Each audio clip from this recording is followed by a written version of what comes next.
அன்பே சிவம் மனமே குரு என்றுணர்த்திய குருவே போற்றி.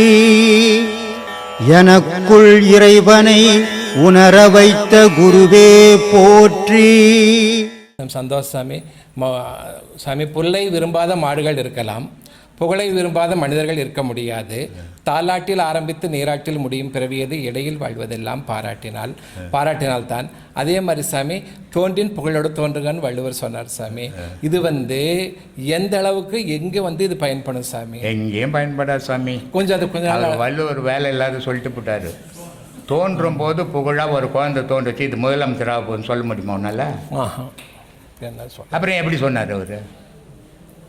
எப்படி சொன்னார்? இப்போ என்ன ஆகிப்போச்சு, அது ஒரு காலத்தில் அவர் சொன்னது தோன்றும் போது புகழாக தோணும் அறிவோட பிற.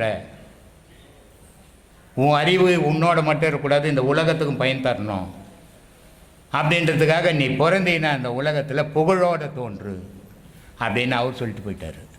இப்போ என்ன ஆகிப்போச்சுன்னா பிறக்கும் போதே ஆசையோட பிற அப்படின்ட்டாங்க.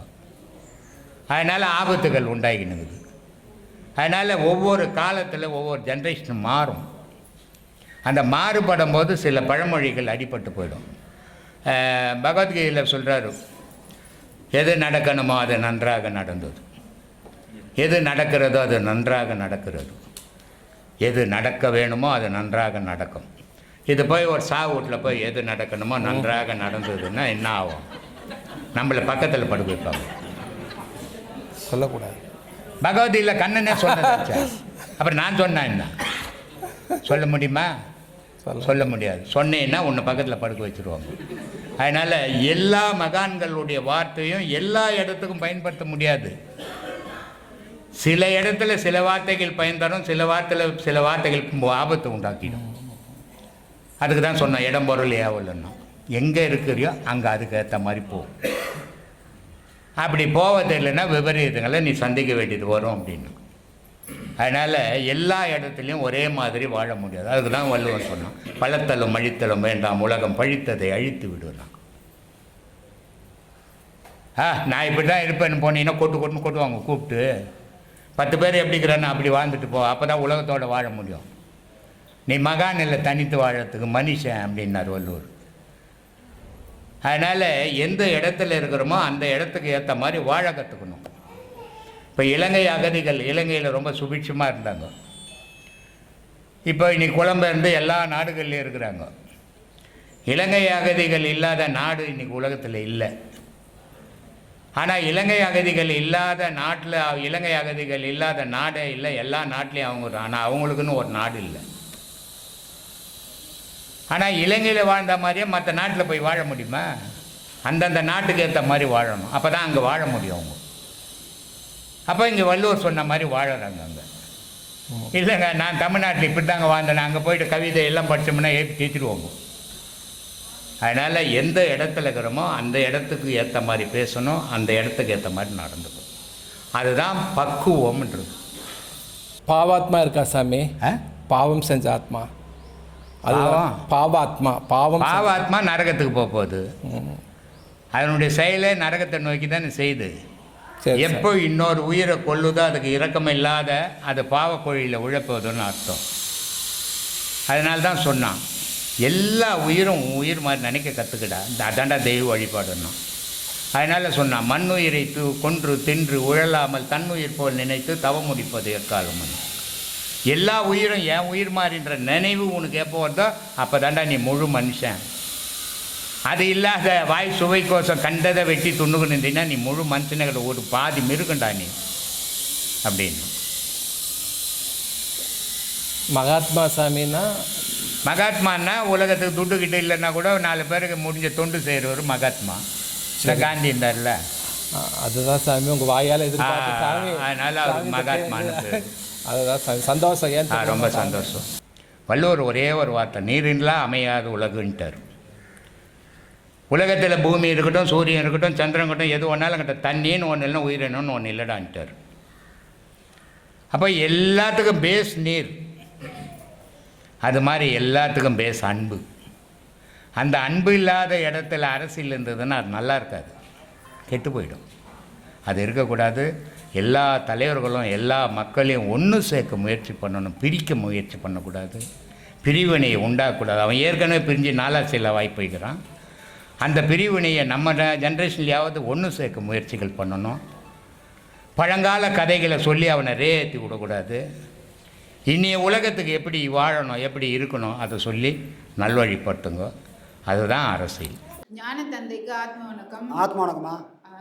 இப்போ நான் ஒரு கேள்வி கேட்குறேன்ப்பா, உறுதியான ஒரு கேள்வி. நான் ஏன் பிறந்தேன், நான் ஏன் இங்கே வந்தேன், என்னை யார் இங்கே கூப்பிட்டது? யார் வெத்தலை பாக்கு வச்சு கூப்பிட்டாங்க? நான் எதுக்கு வந்தேன், அப்படி என்ன சாதிச்சிட்டேன், என்ன தான் பண்ண போகிறேன், இதை யாரம்மா கேட்குறது? உண்மையான தாய் தந்தையே கேட்குறது.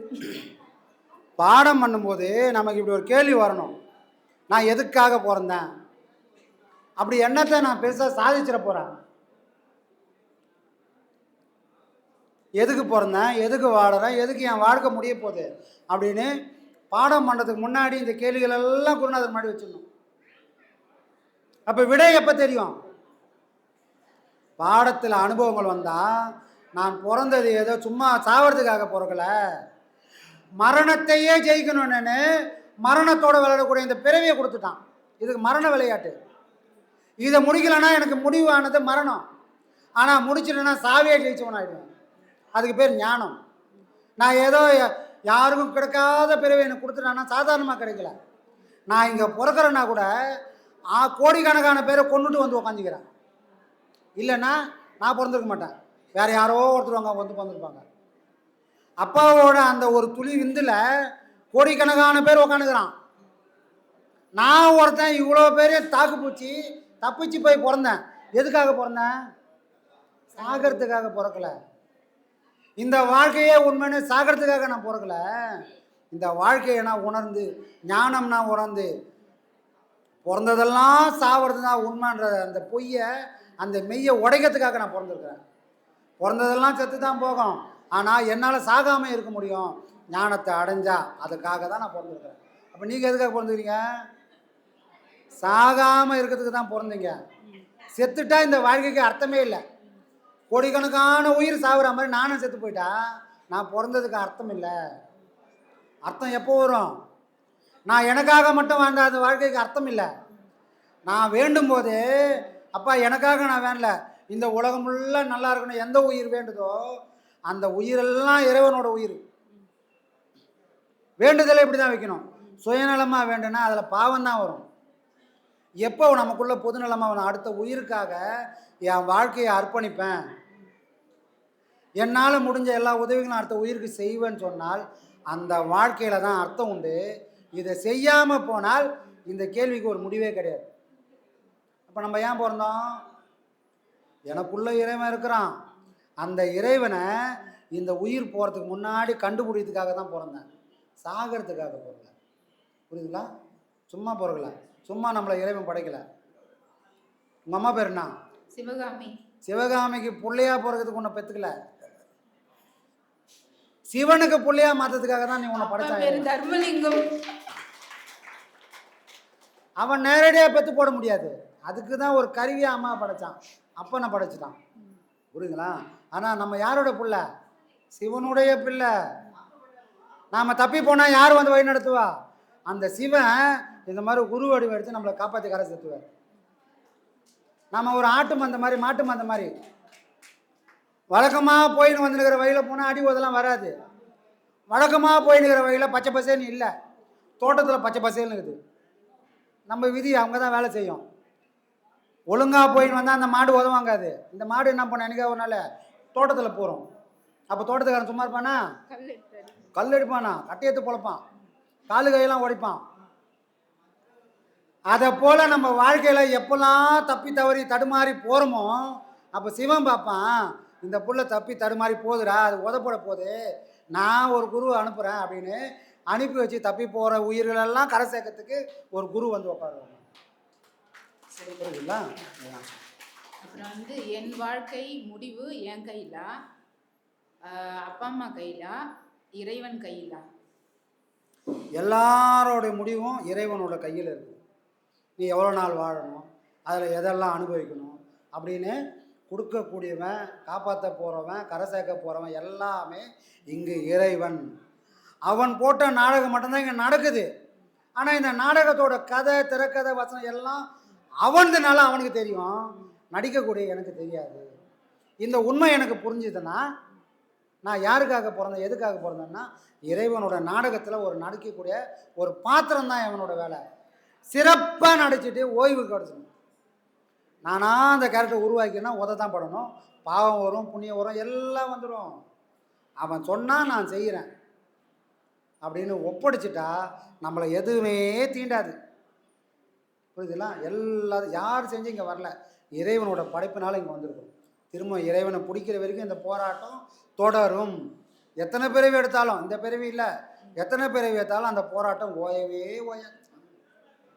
சரிப்பா, அப்புறம் வந்து இன்னொரு கேள்வி கேட்குறேன்ப்பா.